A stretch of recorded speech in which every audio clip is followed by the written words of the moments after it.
Alright, so I'm really just here to talk about a lot of the art that inspires me. I do a lot of thinking and writing about art as uh, a concept, a cultural force, the philosophical notion and implication of art, the cultural impact and relationship with art. And I think it's important sometimes just to speak in terms of, my own relationship with it. I do think that I've cultivated a really good personal relationship with the art I come in contact with, and have this very personal, intimate connection with a lot of the things I have experienced, in my short time on Earth. And I think something that's it's wonderful to do, and that we have the gift and ability to do is try and share some of that beauty with other people. Um, I think chiefly, I mean, you're gonna see. I'm not going to be talking about um, painting here, or sculpture, or even photography, or dance. Those are all obviously, I mean, when we talk about the classic mediums like architecture, sculpture, painting, obviously that's art. People aren't really disputing that, but I think that our conception of what art is, sort of like a hierarchy of genre, is bullshit. It's bullshit. I mean, books, literature should not be distinguished at all. Poetry, uh, just general writing, prose, that is art. Films is art. Movies, music is art. There's no distinction. Dance, like I said, performance, um, photography, video games, even. I mean, these are all mediums by which to create pieces of art, and none are above any others. And so today I'm just going to be talking about albums and movies and books that I love, and that inspire me. Because that's important sometimes. You just have to kind of. I inspire. I get inspired just talking about the things that I love. Because it really allows me just to go back and ruminate on things. Like that first time where things really click and there's that electricity, in your mind and in your soul as you connect with a piece. Luckily for me, I think I get a lot of mileage out of these things that I love, and I can listen to them over and over and over, and really love them just as much the 100th time as I did the first time it clicked for me. And it's a beautiful thing. And I think that speaks to the quality of, a lot of what I'm talking about, that it simply isn't a singular sensory thing. It is more of a spiritual, even ideological experience. To speak of music, which I think is probably the medium which I resonate with the most, I get the most out of that. I don't want to say, I don't think I've necessarily been influenced the most by music, but it's the most regularly impactful in my life, I'd say. I think the obvious one, and maybe the one that's a little played out to talk about, is To Pimp a Butterfly by Kendrick Lamar. I think that, obviously the album has been talked about and dissected to death, really, at this point. But I think that actually, despite all of that, there's a lot of nuance and there's a lot of depth to this album that is very much overlooked. And I think, even though it gets so much praise, it gets so much hype in a way, I don't think it's overrated in the slightest. I think that it very much warrants its reputation by a lot of people of my generation and the generation just above me as being one of the greatest albums of all time, one of the greatest albums certainly of the last 50 or 100 years. it deserves that status. It is meticulously crafted, and really brings a sense of orchestration to, I think, hip hop songwriting that isn't often seen, and I don't think has really been replicated, at least in this amount of precision sense. I mean, to have seemingly such a precise artistic vision to say, this is what I'm trying to accomplish, and every song and every piece and every instrument needs to fit in with this model, with this image, to arrive at this destination, to achieve this ends, of artistic creation. It's almost a little overwhelming, and feels supernatural in a way. It feels something much more than what a human is capable of creating. Because obviously, we see in classical music, you have careful orchestration. Every note is placed with a certain intentionality to it. But this, I think that there's something a lot more stark here with this album than there is in a concerto or something, because perhaps it's because of its modernity that it resonates in more ways than simply being melodic or having good harmony, or a really compelling dynamic structure or something, dissonance, and then resolution and things like that. It is deeply, deeply philosophical. It is just so intrinsically and naturally human. I think obviously this album would be nothing of what it is without the presence of the spoken word, which I don't think we've even really gotten to talk about yet. I've just talked about the instrumentation, which is obviously important, and I think is what most people focus on in their praise of this album. It is spectacular.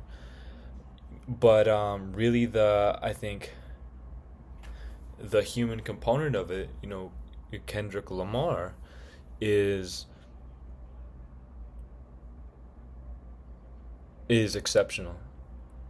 It is the creation of a masterpiece, of a magnum opus, and I don't know if it is something that we will see topped in our lifetime.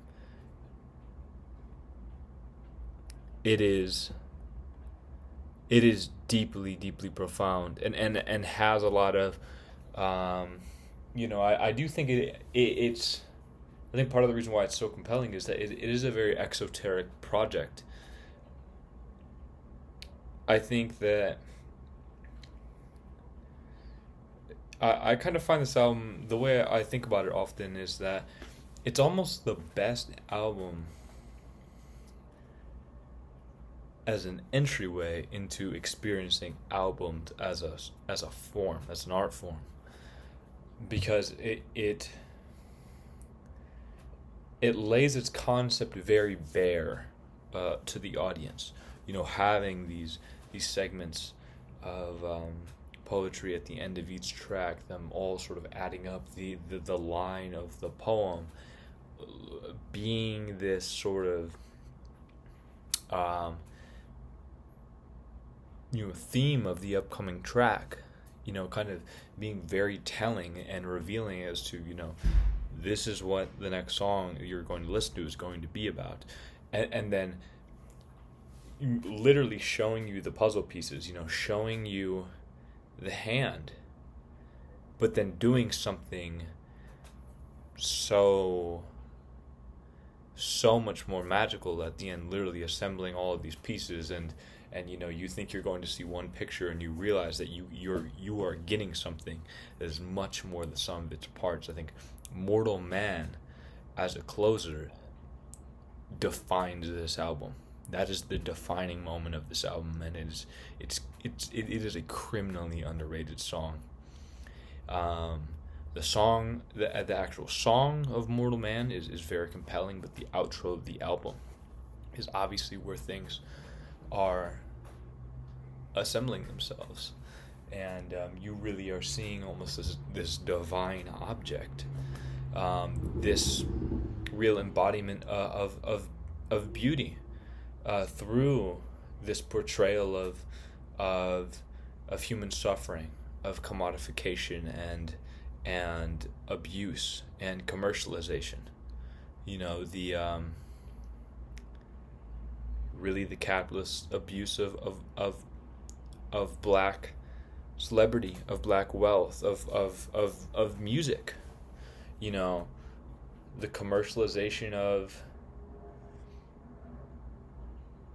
the spiritual act of making music in order for the purpose of maximizing profit, and along the way stripping people of their fundamental humanity, signing deals with the devil, things of the such.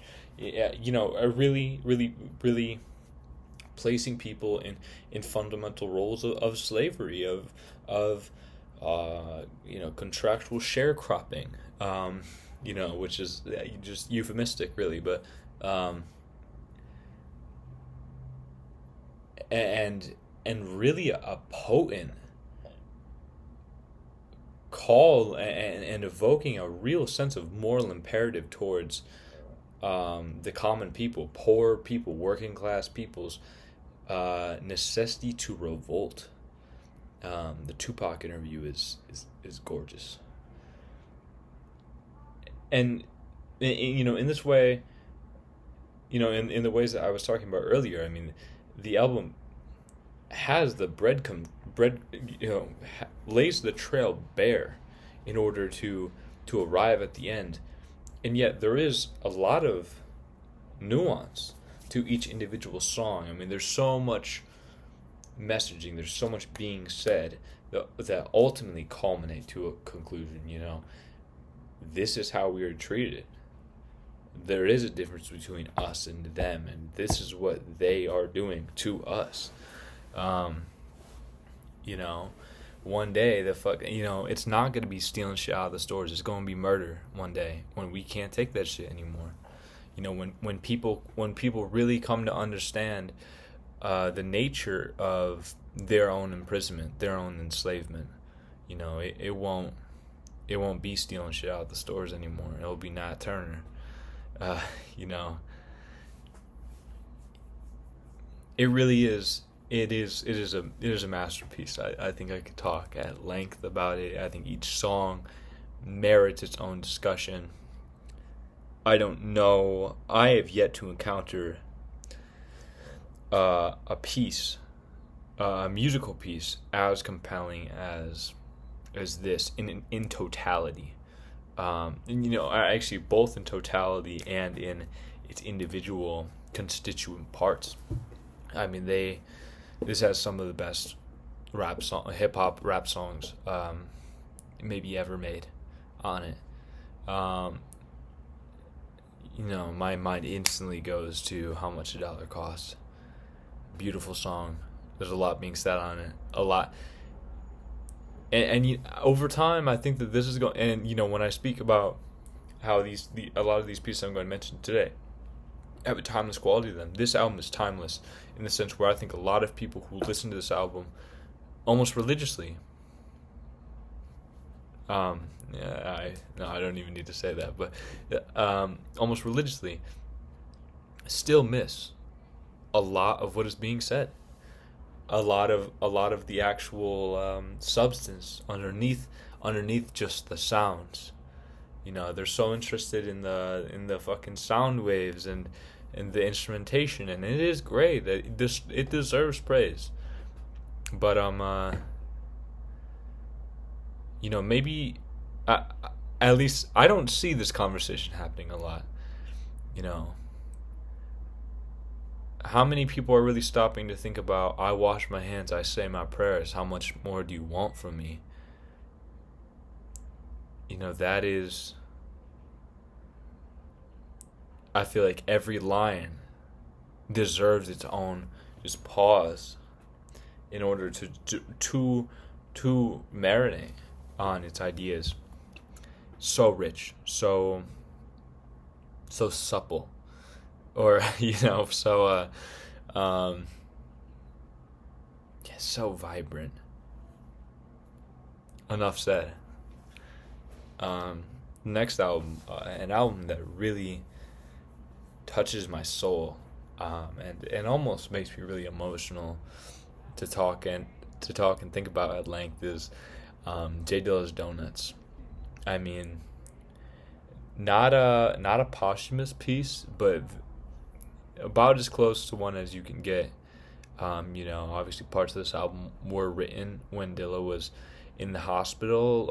Large parts of it were written while he was in the process of dying, and I think that is a context, and that is a setting to this album that you cannot ignore, at least forever, because I think that an understanding of, I guess the location and time, for this album delivers it so much humanity. I remember reading an article one time. They were talking about a host of albums, and really disrespecting Donuts. Saying that people only praise this album because Dilla is dead. And I was really just dumbfounded by the ignorance of this, because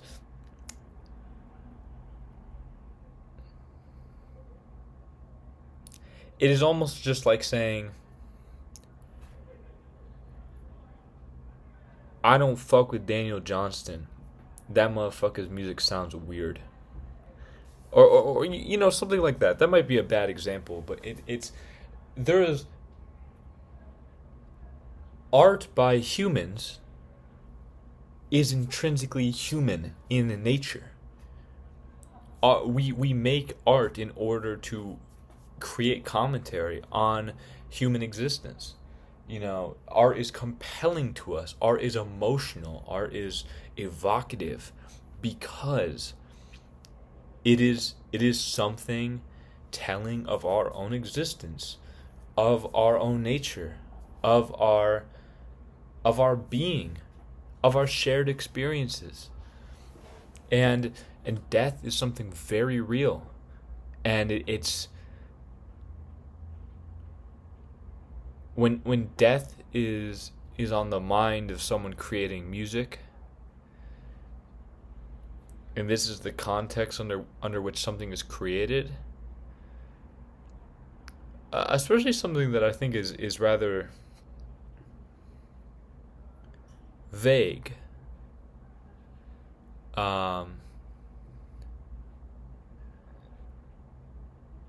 I think that this delivers us something very, very essential to having a fully realized relationship with our music. The fact that Don't Cry is a song written for his brother. That brings a whole new color to this song. It is devastating. It's a devastating song. I mean, it's called Don't Cry, but it really, I mean, it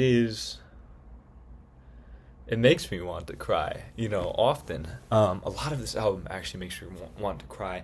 It is, I think that there are some similarities, especially now that Nunjabes is also passed.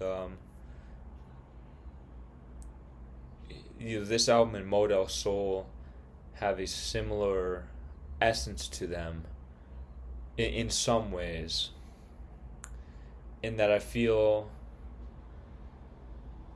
we ascribe this quality to certain pieces of art as being soulful, full of soul, and I think that that's very apt about both of these records, Model Soul and Donuts.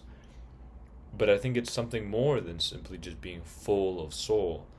I think it has their souls in them. Donuts, within Donuts is the soul of a man. That is Jay Dilla is within this album. This is an epitaph. Someone who is looking out at their whole life and facing what is to come, which who is to know what that really is. And this is what they put forward. It is such a weightless beauty. Obviously we haven't even gotten to the technical component of it, but just, some of the songs on here are soul wrenching in the most wonderful ways. Bye, bro. That song is, oh, wow.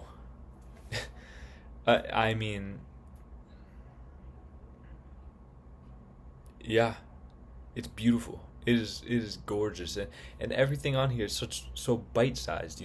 I guess, as many people know, that's where the name Donuts comes from. It's just little pieces of music, but every idea is so full of life. And I think that's maybe what's so compelling about this is that this album, I obviously already kind of made the point about soulfulness, but this album is full of a jovial liveliness. Just every color imaginable here. And so happy and powerful and moving. And I also think, this album is so much more beautiful, even beyond just itself, the noises it's creating. I think sampling, by the culture around sampling has always been about paying dues to the music you are finding, to say, wow, this is a beautiful song. This is a beautiful voice. This is a beautiful instrumental line. To honor this, I'm going to create my own music with your work, with your mastery, and pay dues to this. It is, obviously I think that the, copyright laws make it seem to be very disrespectful and very almost scandalous. But no, this is tribute to the art and the performers that have came before.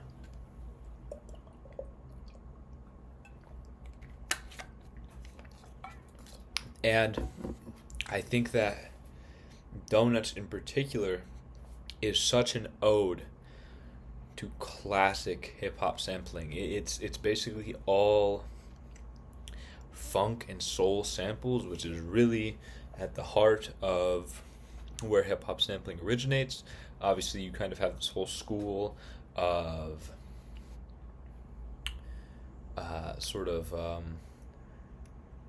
plunderphonics and jazz rap and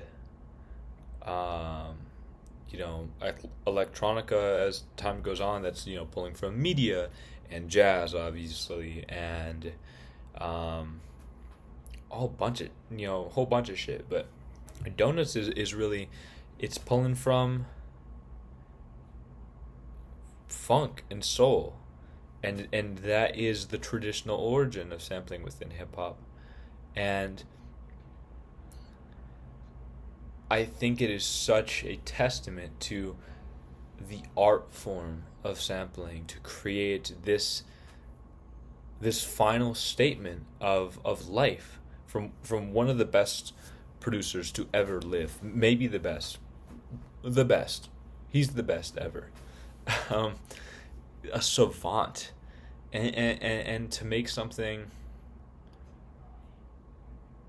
so mind blowing. I think that it is, and also to use this album as a specific space to push the boundaries of what sampling could be. I think it is an ode to the entirety of hip hop culture. This album right here, is to embody the love and appreciation for the art form of sampling. Obviously, there's a whole bunch of technical components to this album as well. The things that he is doing to these samples is really mind blowing. A lot of the times, I mean, "Don't Cry" is the notable example. Not splicing the sample from the melody or the harmony, but cutting it on the actual individual drum beats and then reassembling the song to a different rhythm, and having and not isolating the stems at all, and then just having them lay all on top and then reconstruct the song in literal whole fucking column chunks. That is crazy. That is crazy. It is. No one had ever done that before, and there's a whole bunch of shit just like warping and twisting these samples to the "Death Is Real" sample. I forget what song that is, but there's just a bunch of stuff happening on this album, and there's so many, even though they're so short. With the exception of "Working on It," which is a wonderful song. Used to be my favorite song on the album, back when I first started listening to it. There's so many songs of just real moving beauty. "People," oh my god, "Stop," "Last Donut of the Night," "Circle of the Heart," "Donut," "Circle of the Heart," "Don't Cry," like we already said, "Bye," "High," "Airworks." I mean, it goes on and on and on and on and on. There's like 32 songs on the album or something. It's wonderful. Oh man, okay, I guess I'm probably only going to talk about music in this one. Some Rap Songs by Earl Sweatshirt. This is an album that I think I've recently cultivated a relationship with. I actually blew off this album for a long time. I had listened to the first half of it, maybe the whole thing once or twice, and it didn't really click for me. I liked a couple of the songs from the beginning, and maybe it was just that I wasn't at the right time in my life. But I came back to this album within the last 5 months, and I think it was the right time. It's so empty in the best way. His poetry, it's not even really rapping. It is just poetry. I think of Azakar in particular. That song is beautiful poetry, beautiful. There's so many lines of that song that are just stuck in my head, and it's almost a little bittersweet to listen to that, because I'm like, wow, I wish I would have written something like this already.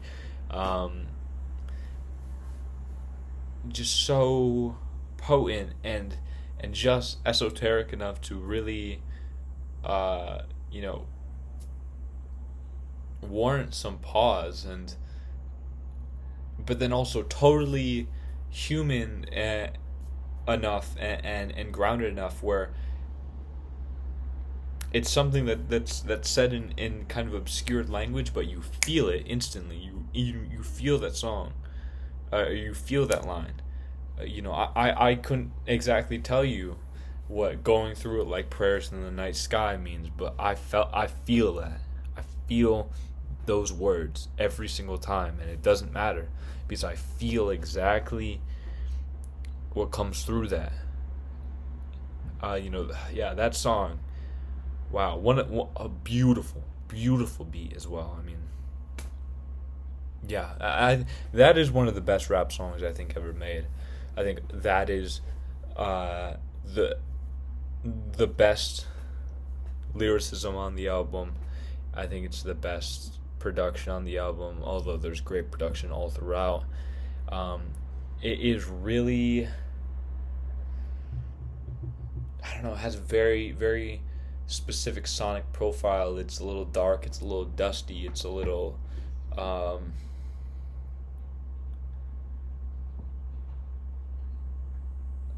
misshapen almost. That might be the best way to describe it. I think about sort of the vocal samples on in the beat and nowhere to go. Um, actually, a lot of this album kind of sounds like a Slouse and Malone esque production, but in a little bit more uh, of an organic type of way, where his you know Slouse and Malone really sounds pretty antique. Um, of course, Standing on the Corner is a feature on this album, so maybe I'm not exactly educated. Perhaps they're involved with it, um, but I guess the reason I include this, and also I think that there will be some intersectionality. The last song I was going to talk about is Reflections or Reflection by Father 2006. So maybe we get to that separately. Maybe we and talking about these two at the same time. But it his elevation of lyricism to, I think, a distinct practice of poetry is very potent, and it's very noticeable and prominent here on this album. It is poetry, and it's done perhaps in a little bit more of a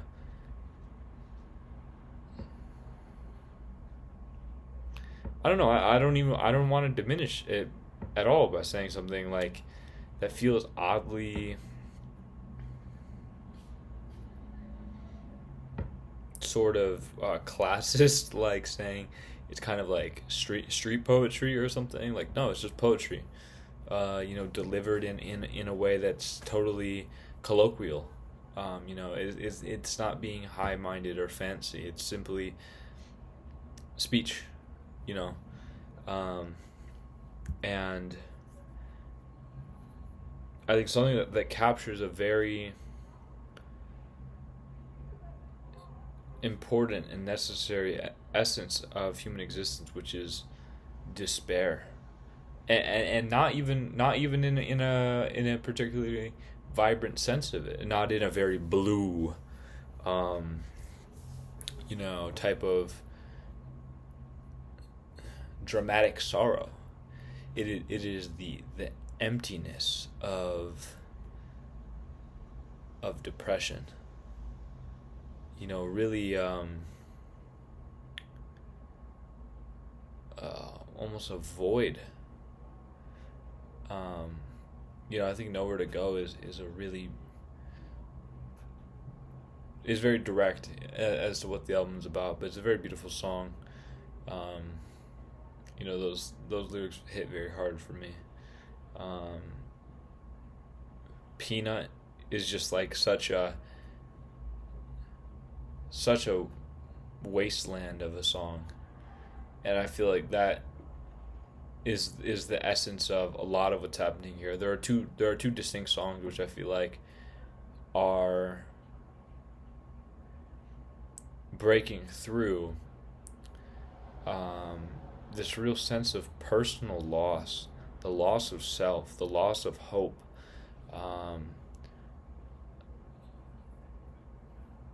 the loss of being able to perceive purpose and beauty in life. It's a horrible thing. It's a horrible place to be, and I think I have been able to connect to this song so much because I am unfortunately suffering from this quite frequently, and